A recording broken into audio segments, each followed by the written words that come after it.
कोंबड्या डालल्या का ना अंडे पाहिले का नाही, या काय करत नाही ना. आपण निघलोय ना, मग 10 दिवस जर आपण तिकडच राहिलो तर आपण इकडं काय म्हणणार आहे, आता माऊलीन मी आहे, इकडलं काही नाही. आणि इकडलं काही जर आठवलं नाही तर तुम्ही सुखी राहाल दिंडीत का दुःखी राहाल. बस फिटत बसलं. मग जगातल्या प्रत्येक गोष्टी आहे ना माझ्या नाही, पांडुरंगाचा प्रसाद आहे असं म्हणायचं. सोपानं फायदा मुक्ती, फायदा मुक्ती मिळेल, तुम्हाला मुक्ती मिळेल, पण माझं नाही असं म्हणलं तर. आणि तुमचा आणि माझा नेमका घोटाळा असा झालाय, जे आपलं नाही, जे आपलं नाही ते आपलं आहे. म्हणजे रेल्वेच्या स्टँडवर प्रेताचे तुकडे केलेली पीटी एकाने डोक्यावर घेतली आणि ती बाकड्यावर ठुली. बाकड्यावर ठुल्यानंतर त्याला वाटलं रेल्वेची वाट पाहून रेल्वे टाकून द्यावा, तर ते एक जण आला आणि चुरीच्या आशेनं पीटी जवळ बसला. जो पीटीवाला होता तो त्याला म्हणला लघवी करून येतो, सांभाळ. त्याने पीटी सांभाळायला घेतली, हा निघून गेला. पोलीस आले आणि उचाकलं. आता खून करणारा कोणला धरेल, खून करणारा कोण धरेल, जो बळच पीटी येऊन बसला तो. मग काय झालं, माऊलीने ओवी लिहिली बरं का, माऊलीची ओवी आहे 3ऱ्या अध्यायात. देखा पुढीला जे वजे आपणा माथा घ्यायचे. ज्ञानोबा म्हणजे दुसऱ्याचं वज आपल्या बोकांडी घेतल्यामुळे काही गरज नाही ना. मग आता जेलमध्ये लघवीला गेला तो जाईन का पीटी जवळ बसला तो जाईन. पीटी जवळ बसला, कोणी सांगितलं होतं बसायला कोणी सांगितलं नाही, तो हाताने गुंतला. ओवी पहा किती सुंदर आहे. देखा पुढीलाचे वजे आपणा माथा घ्यायचे. ज्ञानोबा म्हणजे दुसऱ्याचं वज आपल्या डोक्यावर घेऊन आपण जेल बघण्यापेक्षा माझं नाही असं म्हणा आणि मोकळे व्हा. पुरावा 4था अध्याय. हे मदतीस्तव झाले परी मी नाही केले असं जो म्हटला तो सुटला. ज्ञानोबा म्हणले फक्त पांडुरंगाचा प्रसाद म्हणून मी केलं.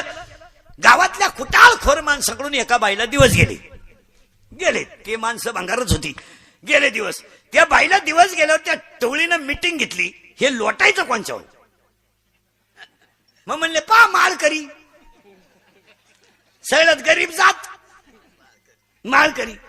अरे पण माळकरी पाहिजे, तो नीट सांभाळा. कोण सापडता. एक जण म्हणला घ्या एकनाथ महाराजांचं नाव, ते काय मत भाषणात गुथेले. एकनाथ महाराजांना त्यांनी आठवलं, म्हणले बाई गरोदर आहे. नाथबा म्हणले आसन, म्हणले वाचलो आपण. अहो पण तिच्या पोटातला गर्भ तुमचा आहे. असल म्हणले सुटले. हे म्हणले बास, दुखणं मिटलं भासण्यामुळे यांच्यावर लोटलं. आता पावर का दोख्या पुढीला त्यांनी वजे आपणा माता घ्यायचे. आता त्या माणसांना वाटलं आपण सुटलो. ते नाथबाबा म्हणले तुम्ही म्हणतात बुवा तुमचं आहे म्हणून मी म्हणतोय माझे. मग पुरावाच करून घ्या ना. कोर्टामध्ये बाईला उभं केलं, नाथबाबाला समोर उभं केलं. ही बाई गरोदर आहे. नाथबाबा म्हणले असल. तिच्या पोटातलं बाळ तुमचं आहे असल. कबूल झाले. कबूल झाल्यामुळे वाटलं ह्या आरोपीला वाटलं आपण सुटलो. पण नाथबाबा म्हटले ऐका, मी म्हणतोय ती गरोदर आहे, मी म्हणतोय माझं ते बाळ आहे आणि तुम्ही म्हणता बाळ माझं आहे. आता प्रश्न आपल्या दोघात राहिलाय. दोघांपैकी खरं कोण बोलतोय त्याच्यापेक्षा बाळालाच विचारू ना. बाळालाच विचारू हे बाळ कुणाचं आहे. आणि मग त्या बाळाने आतून आवाज दिला आणि या कुटाळातल्या 2-3 जणांचं नाव घेतलं. का घेतलं ऐका, त्याचं उत्तर ऐका. ही गोष्ट नाहीये, गोष्ट सिद्धांत बा किती कठीण आहे याचा. माझं आहे तुम्ही म्हणता म्हणून. आता तुम्ही साधं उदाहरण घ्या बरं.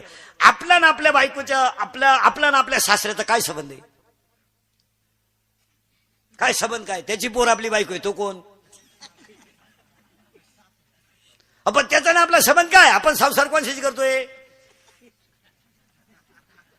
म्हणजे गुंतून घेतलंय ना आपण. मग ते गुंतून घेतल्यामुळे गुंतलोय. मग मला सगळं आपण सगळे गुंतलोय का गुंतून घेतलंय?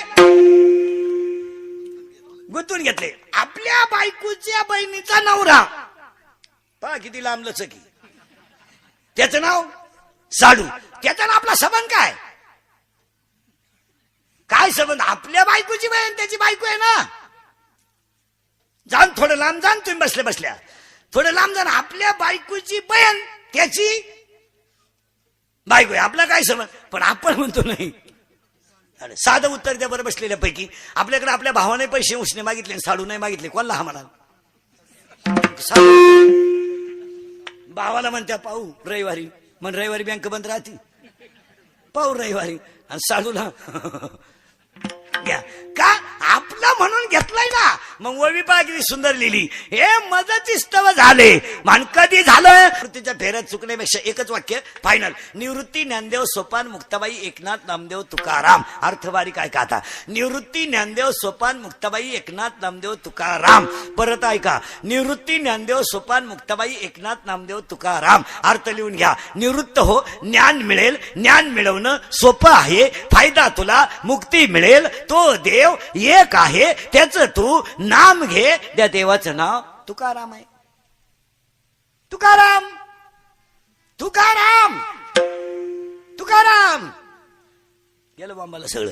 तुकाराम तुकाराम तुकाराम तुकाराम तुकाराम गेलं बांबा. तुकाराम अरे तूच राम. काय शब्द भारी, तूच राम. तुकाराम तुकाराम. जसे काही काही घरातले शब्द आहे पहा. सासू सासू, जिच्या डोळ्यात सतत आसू, तिचं नाव सासू. सासरा सासरा सासरा, ज्याला घरात नाही कोणाचा आसरा, त्याचं नाव सासरा. पण पुढचा शब्द किती भारी आहे. ननंद ननंद ननंद ननंद ननंद. महिला मंडळ ननंद कोणाला म्हणते? ननंद जिला भाऊ भाऊजायचं चांगलं पाहून कधीच होत नाही आनंद, तिचं नाव ननंद. ननंद कधीच होत नाही आनंद, तिचं नाव नंदन. तसं तुकाराम तुकाराम. आता एकाच शब्दात, लाकडात आग्ने घर्षण कर, उसात साखर एक क्रिया कर, दुधात लोणी एक क्रिया कर, तूच देव आहे, ज्ञान कमव, साधना कर, ज्ञानदेव. आणि आज कीर्तनाला घेतलेला अभंग ज्ञानोबारायांचा आहे. शेवट आहे त्याला बाप रखमा देवरू. अभंग हे सगळ्यांच्या पाठ आहे, याला कडवी आहे 3, पण शेवट आहे बाप रखमा देवरू. आता बाप रखमा देवरू शेवट का, त्याचं उत्तर आता करण लागला तुम्हाला अभंगाचा. ज्ञानदेव ज्ञानदेव ज्ञानदेव, ज्ञानच देव, ज्ञानच देव, ज्ञानदेव, पण तुकाराम, तूच राम आहे. महिला मंडळ, तुम्ही घरात एक वस्तू, घरातल्या जेवढ्या वस्तू आहे ना, तुम्ही सगळी एकटी बाई करू शकते. भांडे घासू शकते, धुणं धुवू शकते, कपडे वाळत घालू शकते, शेण भरू शकते, शेणकूर करू शकते, शेळ्या बकरांचा चारा करू शकते, भांडण सुद्धा एकटी बाई करू शकते. एकटी लाटण्याला शिवी दे, फुकणीला शिवी दे, कुंबडीला शिवी दे, मांजराला थान शिवी देऊ शकते. पण पापड हे महिला मंडळ, पापड एकटी बाई करू शकते, लोणचं एकटी बाई करू शकते, बोंबील एकटी बाई भाजू शकते, अंडे एकटी बाई तोडू शकते. पण एक गोष्ट घरात अशी आहे का एकटी बाई करू शकत नाही, शेवाया करील एकटी बाई, शेवाया करील, पळपट घेईल, लाटी. पण कुरडया एकटी बाई करू शकत नाही. कुरडईला टोळीच लागत. कुरडई करायला काय काय लागत आहे का, टोळी लागत. तसं करता येत नाही. कशा कशा करायच्या आहे का कुरडया. गहू भिजवा, रात्रभर भिजू द्या, सकाळी धुवून घ्या, वरचं पांढरं पाणी काढून टाका, ते गहू दळा, त्याच्यावरचा कोंडा बाजूला करा, त्याचा पांढरा चीक घ्या, तो शिजवा, बाज घ्या, बाजावर गव्हाचं काठ टाका, आणि मग ती एका स्वऱ्यात चीक भरा. पण तिथं 3 डोके फास्ट लागत आहेत. स्वऱ्यात चीक भरणारी बाई शुद्धिओ पाहिजे, आणि खाली दाबणारी बाई आडमुठी नको, आणि खाली ताट धरणारी जागी पाहिजे, नाही तर तिनं मरणाची मशिरी लावेल. नाही. मग आता ऐका, स्वऱ्यात चीक भरला आणि वरच्या बाईला कचका द्यायला लावला, ती याडपाट नको ना, तिला असा कचका दिला, कुरडाच तयार झाला. बरं, तिनं कचका दिल्याबरोबर ताट किती फिरावा याचा खायला बाईला अंदाज पाहिजे. ती गप्पा मारीत बसली ताट धरून, कुरडा तयार झाला. मग कुरडाई तयार करायला 3 गोष्टी पाहिल्या पाहिजे. दाबणाऱ्या बाईला किती दाबावं याचा अंदाज पाहिजे, ताट फिरवणाऱ्या बाईला किती फिरावं याचा अंदाज पाहिजे. तसं परमार्थ करायला मागच्या जन्मीचं पुण्य भक्कम पाहिजे, कुणाचा तरी आशीर्वाद पाहिजे, आणि स्वतःच्या जीवनातला प्रयत्न पाहिजे, आणि 4थी गोष्ट स्वतःचं प्रारब्ध पाहिजे, तर कुरडाई तयार होईल. कुरडाई तयारीला पहिली गोष्ट, चीक गार पडलेला असावं का गरम, गरम पाहिजे. तुलाही गार पडलेला चीक चालत नाही. मग पहिली गोष्ट, चीक कसा पाहिजे, गरम, म्हणजे प्रारब्ध पाहिजे. झालं. चीक घालणाऱ्या बाईला अंदाज पाहिजे. 2, तसं स्वतःचा प्रयत्न पाहिजे. 3, चीक दाबणारी बाई, ताट फिरवणारी बाई डोकेबाज पाहिजे, म्हणजे पहिली संताची कृपा पाहिजे. आणि 4, बाज 1.5 किलोमीटर नाही ठेवली पाहिजे, बाज जवळच ठेवली पाहिजे, नाही तर ती आणायचं आहे पोत इकडं चिक संपला नाही, ती जवळ ठेवली पाहिजे. तसं परमार्थ करायला 4 गोष्टी पाहिजे. 1 प्रारब्ध पाहिजे, 2 प्रयत्न पाहिजे, 3 संतांची कृपा पाहिजे आणि 4 कुणाचा तरी आशीर्वाद पाहिजे. आणि मला आशीर्वाद होता निवृत्तीनाथाचा, म्हणून बाप रखमादेव. बाप रखमादेव का ज्ञानदेवा सारं शोधवले. माझे गुरु निवृत्तीनाथ, म्हणून आता कुरडई करायला 4 गोष्टी पाहिजे. तर प्रारब्ध राहतं काहींचं माणसाचं. आता त्याच्यात उलट आहे. प्रारब्ध 3 प्रकारचं आहे. उत्तमही आहे, मध्यमही आहे आणि कनिष्ठ आहे. काहींचं प्रारब्ध उत्तम आहे. माणसं म्हणताना त्याचा पाय तसा आहे, पाय चांगला आहे त्याचा. काय माणसं त्याचा हात येतो, त्याचा हात तसा आहे, म्हणजे त्याचं काय आहे, प्रारब्ध चांगलं आहे. काय माणसं त्याचा हात आहे, त्याचा हात लागला ना कामच होणार. काय माणसं त्याचा पाय लागला ना तिथे यशच येणार. असं आहे. मग जमिनीत रत्न गाडेलेत, पण ती एकाच माणसाला दिसतात, पायाळू माणसाला. आता पायाळू कोणाला म्हणतात, आला गोठाळा. पायाळू कोणाला म्हणतात, ज्याचे पहिल्यांदा पाय येतात. मग आता शेतकरी मला उत्तर द्या, गाईला वासरू होताना तुम्ही आता सगळेजण, मी तुम्ही सगळे त्याच्यातलेच. गाईला वासरू होताना खुर अगोदर येत्या का मुंडका अगोदर येतो? खुर सगळे नापास. करेक्ट. वा वा वा, याला अभ्यास म्हणायचं. दोघंही संगत येतात, खुर आणि डोकं. तेव्हा खुर येतात आणि डोकं येतं. त्या वासराची जी बाहेर राहते ती खुराजवळ येईल राहते, आणि खुर बाहेर काढून त्याची लाळ काढायची असती. मग खुर डोकं संगत बाहेर येतं. तसं ज्या माणसाचं जन्मताना पाय पहिल्यांदा येत्या तो पायाळू. मग आपण पायाळू म्हणतो. मग काही माणसाला पाणी ऐकू येतं ना, त्याला काय म्हणते आपल्याकडे, पानाड्या.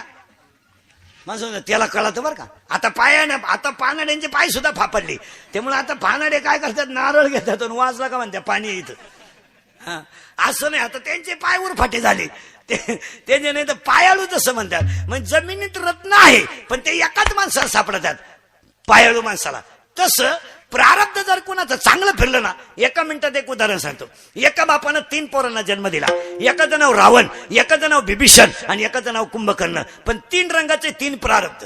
ऐका आता एकाचे. वाटण्या जर झाल्या, तर तिघांना लंका समान येईल का कमी जास्त येईल? समान. 3 भाऊ येईल. कारण पूर्वी असं होतं, वाटणीचा नियम असा आहे, थोरल्यानं करायचे असतात आणि धाकट्यानं उचलायचे असतात, अशी पद्धत होती. आता ते वाटण्यांचं आता दिवस वाईट फिरले. आपल्या बापाच्या जमिनीच्या वाटण्या आपल्या बायकोचा भाऊ करतो. आपला वाडा मिळाला. आपले लोक दरिद्री पहा किती. आपल्या भावाची जमीन आहे, त्या वाटण्या आपणच करायला पाहिजे. कमी होईल नाही तर जास्त होईल. काय झालं तर तो भाऊ आहे, नाहीतरी त्यालाही संग न्यायची नाही आणि आपल्याला न्यायची नाही. पण आपली लोक ही चित्र आहे, वाटणी करायला मेवण्याला बोलू त्या आणि पाहुणा म्हणून. तसं आता त्याच्याच वावरांचा बोंग्या झाला आणि तो आपल्या वाटण्या करायला आला. आता इथं वाटण्या करायच्या 3.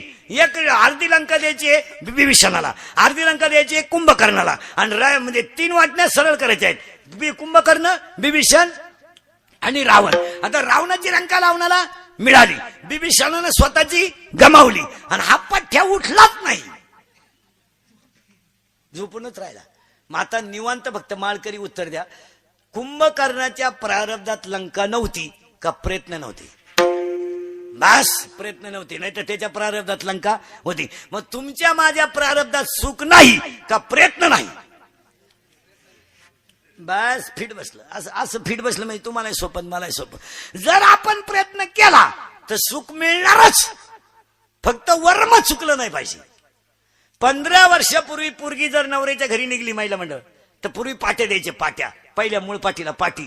बरं, पाटी म्हणजे ती काही साधी पाटी नव्हती, मोठी, आणि त्याच्यात 2च पदार्थ, भजन पोळी.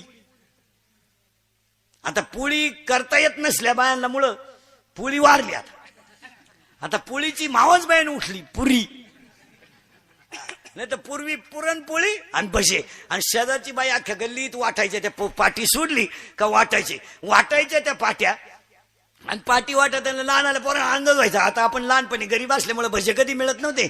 आता आपल्या मग लहान आल्या पोरांची भजनावरून मारामारी व्हायची, 3-3 तुकडे एका भज्याची.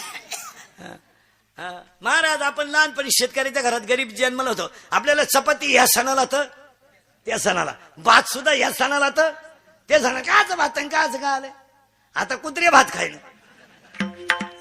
आता नाही आपल्याला काय नव्हतं तेव्हा त्या भजनावरून मारामारी व्हायची. आणि लहानपणी महिला मंडळ बहिणीचं आणि भावाचं खरं भांडण कधी व्हायचं माहिती का, मडक्यातलं दूध संपलं साईवरून गच्ची दारादारी ती साईराची बाजूला आणि तेव्हा ती शिप मिळायची नदीला पातेलं मडकं खारडायला. ती शिपच चाटायचं आपण बसलेले निम्या सगट निम्यानी चाटल्याची सगळे चाटायचं. मग आई काय म्हणायची माहिती का, ए भाऊ किती खा मडकं फोडू नका. साई किती खा. तसं पूर्वी ती पाटी निघायची आणि पाटी घेऊन चालली का पुरीची आई म्हणायची इकडे तुमचा आमचा संबंध संपला. कष्ट करायचे आणि पोटभर खायचं नशिबात असेल ते होईल पण तक्रार आल्यावर तू हे काय साधा दम होता का. बोला बसलेली माणसं ती बाई शिकेल होती पण हुशार किती होती.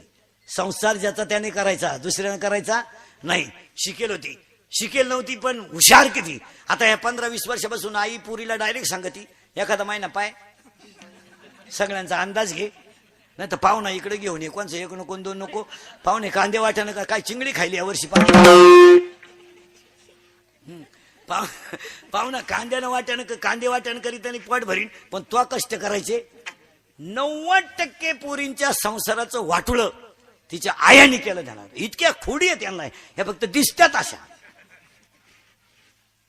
दिवसभरातून महिला म्हणून लबाड बोलायचं ना बरं का. आता सणासुदीचे दिवशी 2 का होईना फोन तो या पोरीला करते का नाही तू का बरं. आणि तुमच्या पोरीनं समजा नवऱ्याच्या घरी कष्ट केले काय उपकार केला.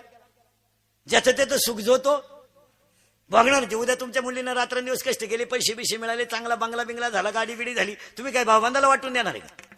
मग पोरीनं कष्ट केलं आणि तुम्हाला त्रास काय झाला. जर आजपासून कधी पुरीच्या घरी डोकं लावलं बसलेल्या बाया ध्यान तिच्या शिळीला किती वक्र झाली तुला काय करायचं.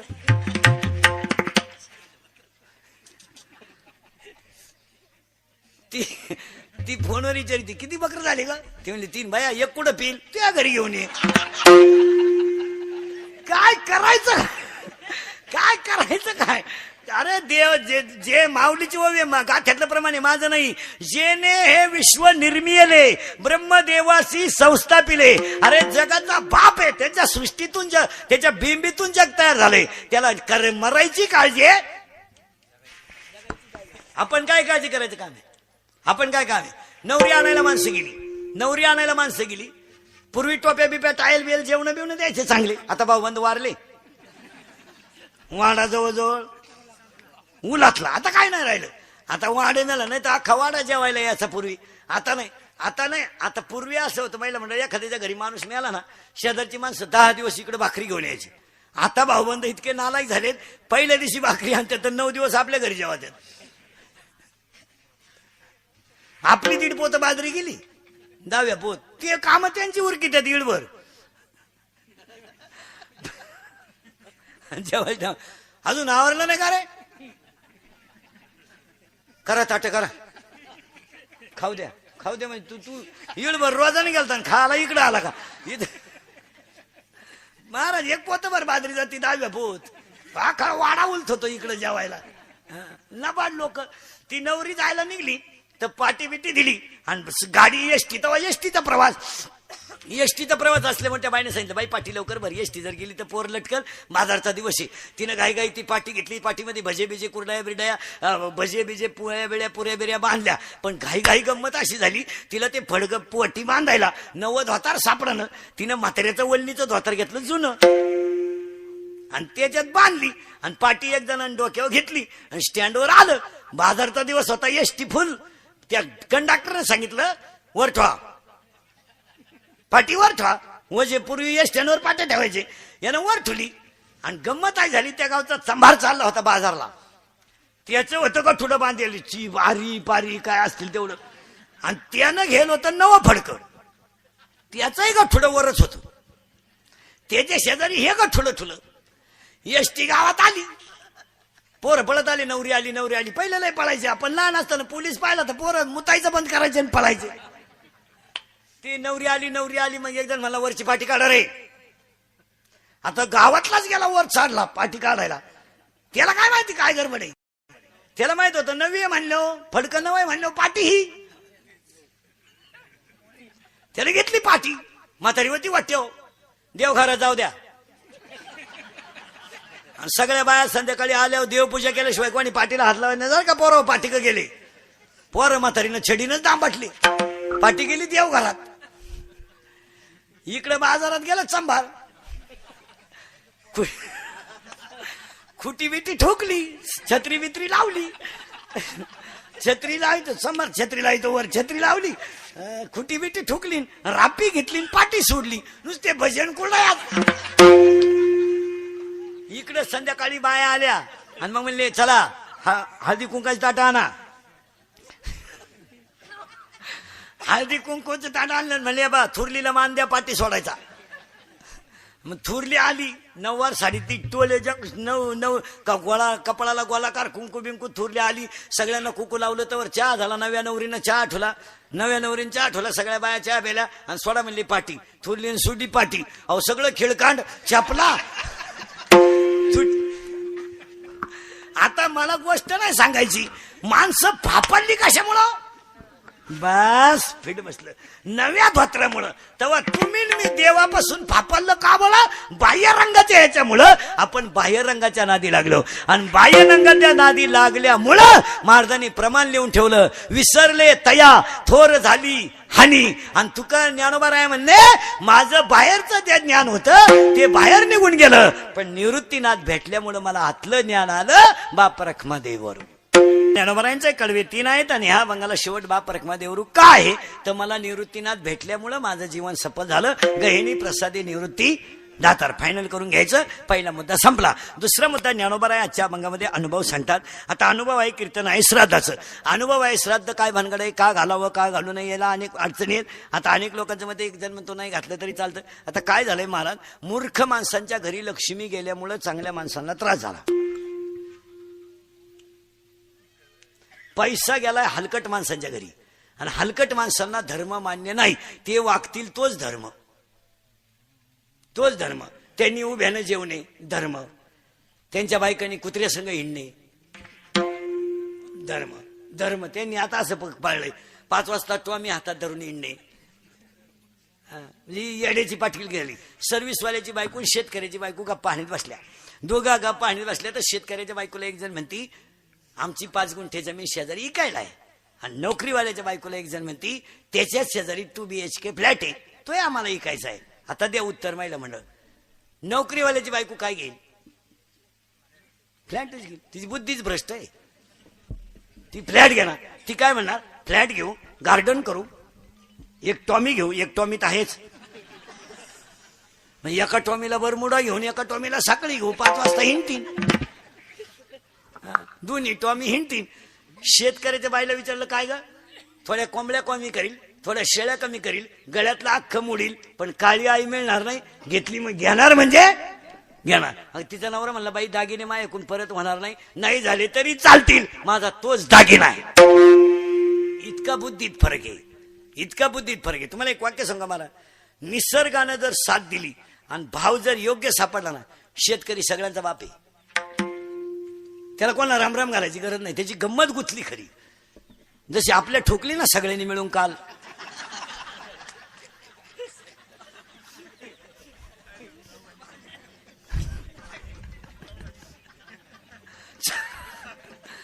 चौघांनी अशी तासून ठुकली आपल्या काल, पण एक फायदा झाला बा, परत 2-3 महिन्याने गंमत उभी. आपले तरी दिवस नाही. महाराज शेतीनं जर वाक्य नाही का, शेती जर निसर्गावर योग्य असले ना, निसर्ग शेतकऱ्याच्या आयुष्यात 2 गोष्टी वाईट आहेत. एक, निसर्गावर त्याचं जगणं अवलंबून आहे आणि त्याने कमवलेल्या पिकाचा भाव ठरवायचा त्याला अधिकार नाही. या 2 गोष्टी जर त्याच्याकडे आल्या ना महाराज, तो कोणालाच रामराम घालू शकत नाही. काय मध्ये तो कोण नाही म्हणून गेला उडत पळ काय, आणि त्याला गरजही नाही.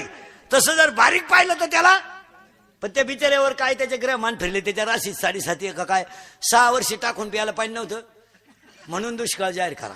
आता 15 दिवसापासून ते म्हणते वल्ला करा बा, कोरडा तर झाला पण आता वल्ला तरी करा. काय झालं, त्या बिचाऱ्याचं जगणं निसर्गाच्या अधीन गेलं महाराज. तेवढं जर त्याच्या हातात असतं, या 2 गोष्टी जर शेतकऱ्याच्या हातात आल्या ना महाराज, शेतकरी राजाची. पण त्या 2 गोष्टी बिचाऱ्याच्या ताब्यात नाही, त्यामुळे संकट आली. अहो 1 महिना पगार जर लेट झाला ना, 1 महिना, हे नोकरीवाले संप करतात. काय खावा, काय खायचं शिल्लक ठेवलं तुम्ही. 1 रुपयानं दूध वाढलं ना, 1 रुपयानं 1950 रुपयाला सरकी झाली 50 किलोची. आणि 1 रुपयानं दूध वाढलं ना, 1 रुपयानं ह्या नोकरीवाल्याच्या बायका अशा भांडे आपटितात घरात. दूध प्यावा का नाही, दूध प्यावा का नाही. तो नवरा का दूध पितो का? अगं तो नवरा पितो ते 82 रुपये पावशेर आहे.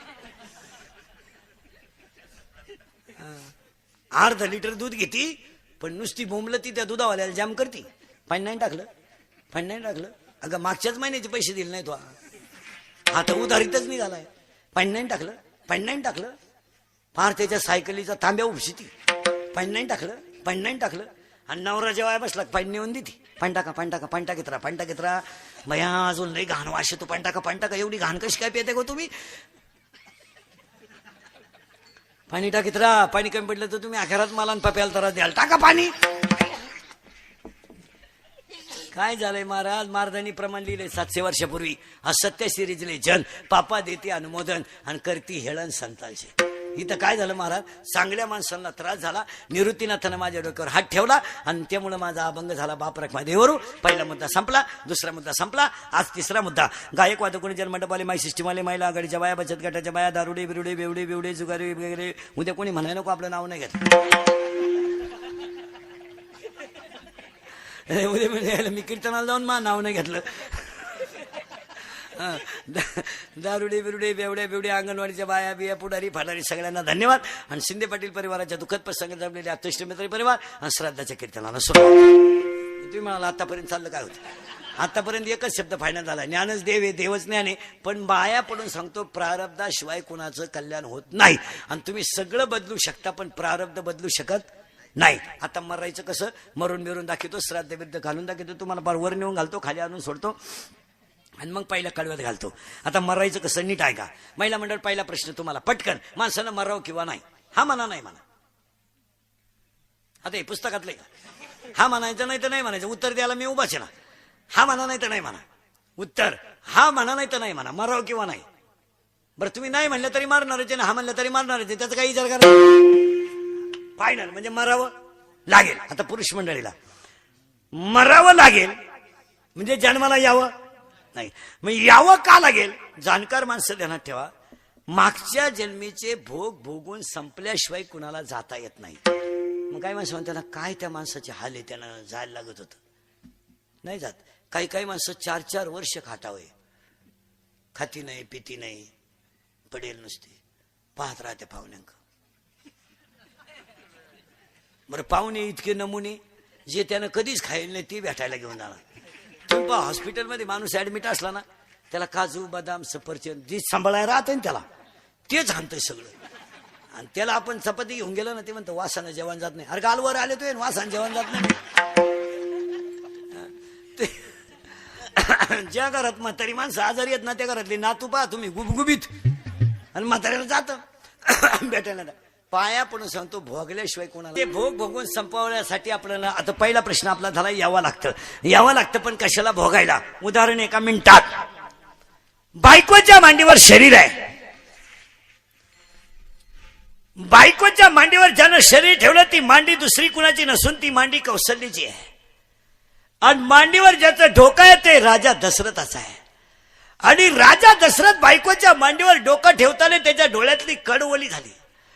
आणि राजा दशरथ कौशल्याला म्हणतोय, कौशल्य बघ बघ, कौशल्य बघ बघ बघ. त्या कौशल्य भीतीवर मारताना माणसाला त्याने केलेली सगळी चित्र त्याच्या डोळ्यापुढं. कौशल्य बघ, भिंत आहे, भिंत भिंत भिंत, आणि भिंतीवर चित्र आहे बघ. कौशल्य मारताना दशरथ बघ, कौशल्य बघ, भिंतीवर चित्र आहे ग. आणि त्या चित्रामध्ये नदी वाहते, नदीच्या कडेला झोपडी आहे, झोपडी शेजारी 2 आई वडील बसलेत. आणि मी पाणी घेऊन गेलोय आणि त्यांनी मला शाप दिलाय, तू पुत्र शोकाने मरणार आहे. मेला दशरथ. राजा दशरथाला मरताना सुद्धा श्रावण बाळाच्या आईवडिलांच्या शापाची आठवण झाली का? तो भोग त्याने भोगला नसता तर तोपर्यंत दशरथ मेला नसता. मेला नसता कधीच नाही. आता उत्तर ऐका. मागील जन्माचे भोग बघून संपवण्यासाठी यावं लागतं, आल्यावर जावं लागतं, आणि कधी जाऊन चालत नाही, अशी बोगसगिरी नाही. हा काय माणसं म्हणते बा तो दिंडीत मेला, तो आजारीच होता.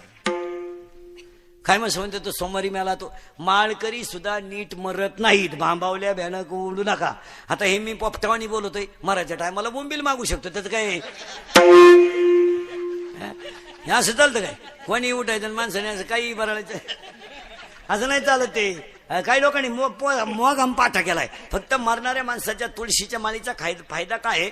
मरणाऱ्या माणसाच्या तोंडात तुळस घालायची गरज पडत नाही. ज्याच्या गळ्यात माळ आहे आणि ज्याच्या गळ्यात माळ नाही त्याच्या तोंडात तुळस घालतात, पण ती त्याच्या घरच्यांना घालू द्या, बाहेरच्यानी कोणी आगावपणा करू नये. काहींना तिलाही खोट राहते, उचला मडकण घाला तुळशीची पानं. तुळशीची पानं मरताना माणसाच्या जर तोंडात घातली तर तो माणूस मुक्त होतो, पण त्यानं जेवढं पाप करेले ते घालणाऱ्याच्या बोकांडी बसतो.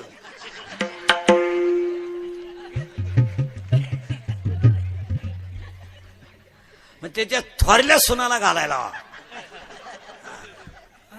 ते असं कोणी उठायचं, हे आणणार तुळस त्याची आणतील, तुला काय करायचं ते, तू का बोकांडी घेतो घेण्या देण्याचं. हा असं नाही. आता मरायचं कधी पहा, लय बारीक आहे का. एक, माणसाचा मृत्यू दिवसा झालेला असावा. महत्वाच्या अटी आहेत. मरले तुम्हाला मरून सुद्धा दाखवतो पटकन, आता स्वर्गात सुद्धा नेऊन घालतो पटकन. माणसाचा मृत्यू दिवसा झालेला असावा. एक, मरताना शुक्ल पक्ष असावं. दोन, मरताना उत्तरायण असावं. आता अजून 1 महिना दक्षिणायन आहे. आता 21/12 पर्यंत, 21/12 पासून दक्षिणायन संपन आणि उत्तरायण लागण तर 21 जून पर्यंत. 21/12 ते 21 जून हा 6 महिन्याचा जो काळ आहे हा उत्तरायण आहे, आणि 21 जून ते 21 डिसेंबर हा दक्षिणायन आहे. हा जो काळ आहे ह्या महिन्यांचा हा मरायला अशुभ आहे, आणि ह्या 2-3 महिन्यात लोक जास्त मरतात. आता लोक मरायचं प्रमाण कमी होईल कधी? 1-1.5 महिन्यानं. ऐका आता, माणसाचा मृत्यू दिवसा झालेला असावा, शुक्ल पक्ष असावं, उत्तरायण असावं. मरायला उत्तरायण लागतं. तुम्ही म्हणाल पुरावा आहे का हो? पितामह भीष्मांचं शरीर 6 महिने बाणावर ठेवलं आणि उत्तरायण लागलं तेव्हा मकर संक्रांतीला त्याने देह ठेवला.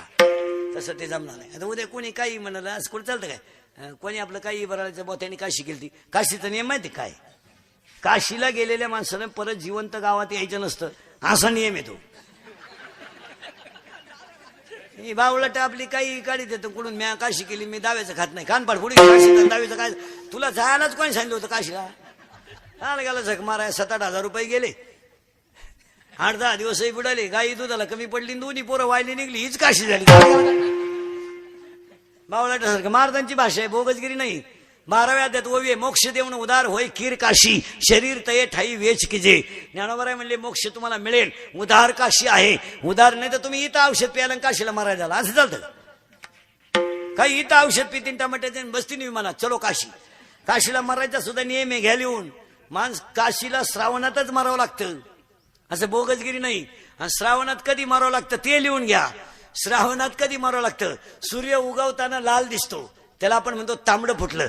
आणि तांबडं फुटल्याबरोबर बारीक बारीक कण निघतात सूर्याचे, प्रकाश किरण, आणि ते अंगावर पडताना माणूस मिळाला पाहिजे एक. नाही तर सूर्य मावळताना लाल दिसतो, आणि तो लाल दिसताना सूर्य पाहायला पाहिजे, तेव्हा मिळाला पाहिजे एक. तू दुपारा मिळाला 12:30ला, कोण तू यादी घेईन? असं नाही चालत ते. ऐका आता, माणसाचा मृत्यू दिवसा झालेला असावा, शुक्ल पक्ष असावं, उत्तरायण असावं, मरताना इंद्रिय टवटवीत असावात. हे शरीर कामातून जाता कामा नये, म्हणून उपास तापासलय करू नये. माऊलीनं लिहून ठेवलंय, तुम्ही शरीरा न पिडावे, तुम्ही वृत्त नियम न करावे. ज्ञानोबराय म्हणले याला त्रास द्यायचा नाही, लय उपास तापास करायचे नाही, बावळाटपणा करीत बसायचं नाही. भूक लागेल तेव्हा खात जा. आतल्याला तळतळीतून वर गंध लावतो, काल झक माराय म्हणजे पहाटी काकड्याला उठवतो, दुपारी जुगार खेळवतो, रांगण्याला गुल्ल्या दाखवतो. तुला उठायच कोण सांगितलं होतं? पडणं उताना अंगणात कवर राहिली. काकडच म्हणतो येई वो येई वो येई वो विठाबाई माऊली आहे, आणि जुगारीत राणीचा मुक्का घेतो तू. असं नाही चालत ते, तसं नाही चालत ते. ते बजेट मध्येच बसत नाही. आपण म्हणतो तसं, मग स्वर्गात, तर मग स्वर्गात डाव टाकला असता भजनेनी. असं नाही चालत. एक, दिवसा झालेला असावा, शुक्ल पक्ष असावं, उत्तरायण असावं, मर्तनींद्रिय टवटवीत असावात, 5 अटी आहेत बरं का, 6 अटी आहेत, आणि शरीराचं तापमान समान असावं, आणि माणसाचा जठराग्नी प्रदीप्त असावा, माणूस खाता खाता मरावा, अन्न पाण्याचा त्याग करू नये. मग आता यश झाले. मग एकानं कीर्तनात विचारलं मला उभं राहून, का महाराज हे मधीच मारतात यांचं काय? हे ज्याच्या त्याच्या कर्माची फळ आहे, देवानं तुम्हाला सांगेल नाही. आपल्याला माहिती आहे ना, आपण चोरून लाईट गेले, मग वारीला हात लावायचं काय काम आहे? हे हातानं मरण आहे ना, हे मरण हाता नाही. आपल्याला माहिती आहे ना, आपण तिथे जायचं नाही. हे काय देवानं लिहून ठेवलंय का? मरण उभी गाडी होती चांगली, ट्रक, हे पिऊन गेला तिच्या खाली. मग आता गाडीवाल्याचा काय दोष आहे? आणि माणसं बोलले नशीब पुढं काही नाही भावा, नशीब नाही फिशीब नाही. हे मधीच जे मरतात हे ज्याच्या त्याच्या कर्माची फळं आहे.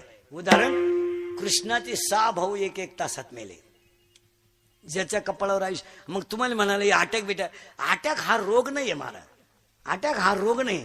अटॅक काय येऊ राहिलाय लोकांना? सध्या लोकांना अटॅक काय येऊ राहिलाय? मानसिक संतुलन डॅमेज झालंय माणसाचं. माणसं समाधानीच राहिली नाही. जुना म्हातारा आऊ टाकायचा आणि बाबळी खाली बैल बांधायचा, बैलगाडीतल्या 4-5 पेंड्या बैलां पुढे सोडून द्यायचा, आणि जुवाची जी मधली खटकी आहे तिच्यावर डोकं ठेवून झोपायचा, तरी घोरत होता तो. बाबळी खाली ते जुवाच्या याच्यावर डोकं ठेवून द्यायचं, उशीन पिशी काय झाली, घोरला बा, उठायचा आणि चरीभर पाणी प्यायचा. चरी होती पूर्वी पाण्याला, चरवीभर पाणी प्यायचा, झोपला होत. ही माणसं निरोगी का होती महाराज? ही जुनी माणसं. या माणसांनी टेन्शन घेतलं नाही. काय करील तो पांडुरंग करील, आपण फक्त कर्म करीत राहा. आणि आपलं काय झालंय माहितीये का? नुसतं टेन्शन. आज बसलेली सगळी माणसं आहे ना महाराज, माया सगळं भलत्या लोड मध्ये आहेत. भलत काहींच प्रत्येक माणसाला टेन्शन आहे. जमाना, पोरांच्या बापाला टेन्शन, हे आहे जमाना. जमलं वकारी येईन, आला पैशाचं जुळानं, जुळलं तीत निघाली तीत कार्यालय मिळालं, झालं बो लग्न, छायला पोरीला दिवस जाईन.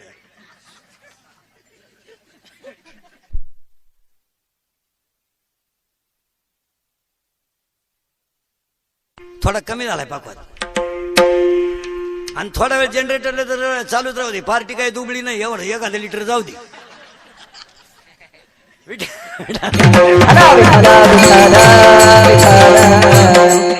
गेले दिवस पोरीला पुढे जुळानं. प्रत्येक माणूस टेन्शन मध्ये. पाया पडून सांगतो, कोणती गोष्ट तात्पुरती धरायची लगेच सोडून द्यायची, टेन्शन नाही घ्यायचं. आता समजा कीर्तनाला आम्ही कंबार बांधाय ना, काय आरडायचं तर आरडायचं, कीर्तन संपलं, विषय संपला. कोणती गोष्ट तात्पुरती असते ती सोडून दिली ना, त्याला अटॅक नाही येत. मग काही माणसं 15-20 मिनिट बायकोशी भांडा द्या, पण कटाकट चहा भेट ती, तो भुकू दे चहावत, तुला नाही काम. काही माणसं बा सुनबाई पोर कोणी किती भुकू द्या, ताट वाढ रे, लोणचान, मिरची थोडं तेल टाक. ती माणसं म्हणते आम्ही काय येडे म्हणून भुकवतो का काय?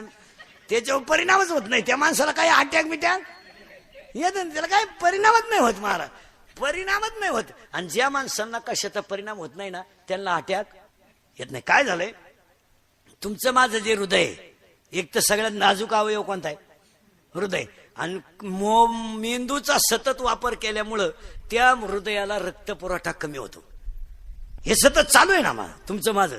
आणि त्यातल्या त्यात काय प्रॉब्लेम झालाय, 99.9% लोकांकडं सतत मोबाईल आहेत, सतत मोबाईल. सारख्या कानात वायरी घालेल, झुलात्यात लोक. झुळीत पोर रडत आहे, झुळीत पोरग रडत आहे. ते इतकं बोंबलं ते, त्याला भूक लागली, झोप झाली त्याची, ना आंघोळ घालून टाकलं होतं, त्याच्यावर 3 वाफे घास कापला येईल. घासाचं वजन घरी घेऊन आली, पोर रडत आहे. मग तिनं दूध तापवलं चुलीवर, गार केलं पाते ताटलीत, आणि बाटलीत ओतलं, आणि त्याला बुज बसवलं. मग आता पोराच्या तोंडात बुज द्यायचं, विषय संपला. ती पोरा जवळ गेली दूध घेऊन, आणि फोन आला. आता पोर महत्वाचं आहे का फोन महत्वाचा आहे? तिने बाटली हातात धरली, वर गप्पा मारी. कुत्रीचं पिलू अख्खं दूध पिऊन गेलं. ती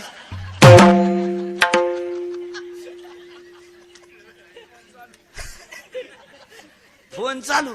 काय एक माणूस चांगला सुशिक्षित माणूस लग्वीला गेला आणि फोन आला, मग चैन तर खोलाव का नाही? वर बोलत राहिला, पाणी खाली. आणि त्यामुळे या माणसांचे मेंदू भरमिष्ट झाले. काही माणसं तुम्ही पहा, मोबाईल वापरणारी जी पोर आहेत ना आपली शेतकऱ्याची, एकटे बसत आहेत येड्या बाबळीत, मुरीत, गिन्नीत, ऊसाच्या कटात. मग ऊसाला रोग का म्हणून आला? माणसं भरमिष्ट एकटे बसत आहेत येड्या बाबळीत, मुरीत, सिमेंटच्या नळीत. एक गाई धुवायला गेलं, मग बादली तर नेवा का नाही? गाई पाणवली चांगली, दूध खाली गेलं अख्ख, कानात वायरी घालवलं त्या.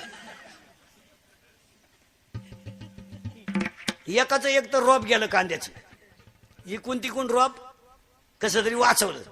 त्यानं 10 बाया घेतल्या 300 रुपये रोजाला, 3000च्या. आणि रोप उपटून वाफ्यावर ठेवलं आणि मोटर चालू करायला गेला. मोटर होती नदीला 3 किलोमीटर, बाया वाफ्यावर बसेल. हा खोक्याजवळ गेला आणि त्याला फोन आला, मग बटन दाबून यावा का नाही? तसा वाफ्यात आला. त्याला बाया बसेलच, त्याला पाणीच कुठं आले. परत खोक्यापाशी गेला तर लाईट गेली, 3000 भरून दिले. आणि ह्या गोष्टींमुळे माणसांना अटॅक येतो. माणसं पार भांबवली, पार भांबवली माणसं. एकाला विचारलं, मी तुम्हाला सकाळी फोन लावित होतो, लागला नाही हो. तो काय म्हणला माहिती, मी ऍव्हरेज मध्ये नव्हतो. आता कव्हरेज म्हणायला पाहिजे का ऍव्हरेज? आता मी आज सकाळपासून आहे ना ऍव्हरेज मध्येच नाही. एका धोत्रावाल्या गाड्यानं साधा गडी त्यानं मोबाईल घेतला आणि लावला. पण ती बाई आतून म्हणली, थोडी देर बाद डाईल करे. म्हणलं, बाई कळत का तुम्हाला काय आमचे संबंध काय आहे, तुम्ही का मध्ये डोकं घालत्या?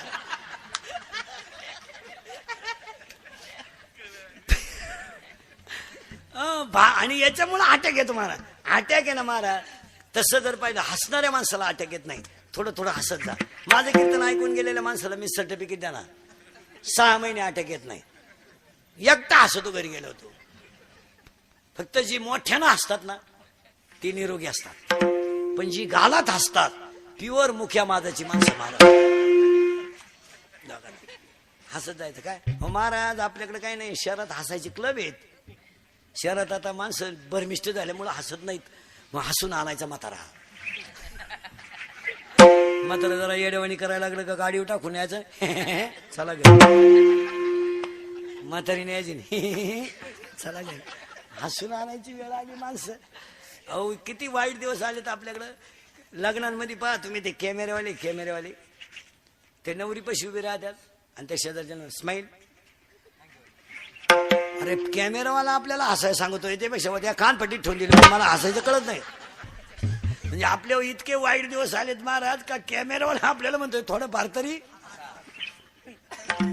हसलं पाहिजे महाराज. काय लग्नांमध्ये तुम्ही पहा, नवरीचे मेकअपेक्षा कलवरीची मेकअप मी असंच झालंय. चला पुढं. माणसाचा मृत्यू दिवसात आलेला असावा, शुक्ल पक्ष असावा, उत्तरायण. तुम्ही काळजी नाही करायची, मी कुठे जाऊ द्या. माणसाचा मृत्यू दिवसात आलेला असावा, शुक्ल पक्ष असावा, उत्तरायण असावं, मरताना इंद्रिय टवटवीत असावा, शरीराचं तापमान समान असावं. आणि मधले जे मृत्यू आहे ते प्रारब्धाचे. महिला मंडळ, तुम्ही विहिरीत उडी टाकू नये, फाशी घेऊ नये, या मताचा मी नाही. असे हलकट विचार नाही आपले.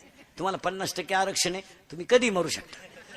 म्हणजे आज दुपारी जरी तुम्हाला लहर आली तर तुम्ही विहिरीत उडी टाका, पण तुमच्या बापाच्या टाका, आमच्या विहिरी वाटू नका. आमच्या विहिरीला 6 वर्षांनी पाणी आलंय.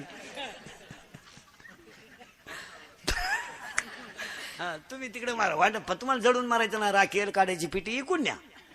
कारण ते पोलीस खाता आता इतकं नांगाड झालंय महाराज. कोणती बाई विहिरीत पडली का उचला का वाडा. ती म्हणली लग्न झालं हेच माहित नाही आम्हाला. बाज गाड्या आहेत, घरकत मारून ये. तो म्हणला ती आणलीच का करून, पुढे बोल नको, गाडी गरका मारून ये. आता पूर्वीचे दिवस राहिले नाही. पूर्वी लोक दंगली करायचे, खून करायचे. आता दंगल बिंगल सुद्धा करता येत नाही. आता मोर्चे बिरचे काढता येते नाही. आता 100% जनता सीसी कॅमेरे ती जर त्या क्लिप मध्ये दिसलं ना अशी खुती गुतती.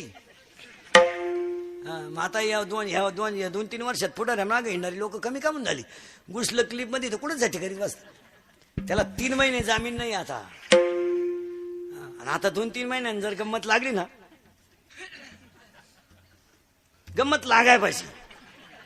आणि गंमत अशी लागली पाहिजे महाराज, निवडणुकीचा जो खर्च आहे ना तो ज्या त्या उमेदवारानं करायचा, आयोगानं द्यायचा नाही. 1 रुपया नाही द्यायचा आयोगानं. तुम्हाला किडा आहे ना. आत्ताच गेले त्यांचे 500 कोटी. कालपासून ते झोपलेत नाही. मारे पिऊ नाही चढा ना त्याला काय करावं. कालपासून डोकं बंद झालं महाराज. एकही माणूस 25 कोटीच्या आत नाहीये 288 मध्ये. फार दुबळ्याला लागलेत 25 कोटी. तेवढे एकत्र जर केले असते ना 288 जणांचे पैसे, तर महाराष्ट्रातल्या प्रत्येक माणसाचं घर स्लॅबचं होऊन येशीत माणसं बसली असते. अहो बोकडे कमी पडले असं करता काय तुम्ही. शेळ्यांना डबल जाणावं लागलं. आता काय करता. तुमचे सुद्धा पहा ना गालवर आलेत 15 दिवसात.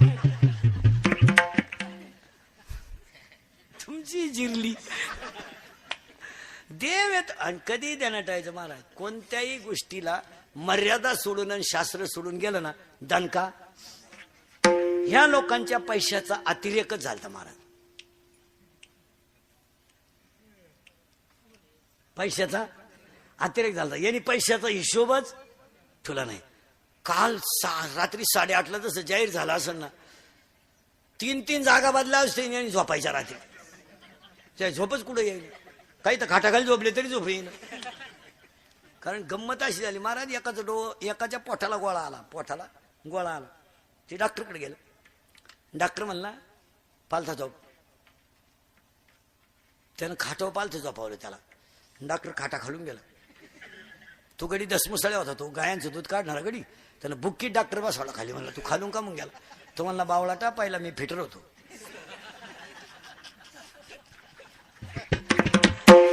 खालून गाड्यास खोलायची सवय असल्यामुळे मी वरून का आला कापू. तसं या माणसाचं झालं. नको त्यांच्याकडे लक्ष्मी गेली आणि तिचा गैरवापर झाला आणि मग हा झटका बसला. लक्ष्मीचा वापर गैर झाला. जुन्या म्हाताऱ्यांचं एक वाक्य सांगता. नवी ज्वारी घरात येईपर्यंत जुनी इकायची नाही. कोणी किती मागू. म्हणजे धान्य कसं वापरायचं जपून नम्रतेनं. पैशाचं जजमेंट करायचं. पोरीचं लग्न करायचं. पोरगा पाहायला सुरुवात करायची. पण घरातला आणि खर्चाचा अंदाज घेतल्याशिवाय नाही. जुनी माणसं हुशार होती. त्यांनी लक्ष्मीचा वापर योग्य केल्यामुळं त्यांच्यावर संकट जरी आली तरी ती टळून. आता लक्ष्मीचा अतिरेक झाला मला. आणि अतिरेकामुळे लक्ष्मीनं सुद्धा मागच्या आठवड्यात मीटिंग घेतली. अवघड दिवस येणार मला. वाक्य नीट आहे का. मरावं. आता कसं मरायचं मरून दाखवतो पटकन. याची ताकद कमी झाली, याची ताकद कमी झाली, याची ताकद कमी झाली, याची ताकद कमी झाली. मरणारा माणूस पडला की त्याला वासना तयार होते. आणि पाया पडून सांगतो जशी तुमची मरताना वासना असेल तसाच तुम्हाला पुनर्जन्म होईल. माझे गुरु निवृत्तीनाथ त्यांनी माझ्या डोक्यावर हात ठेवला आणि हा काय झाला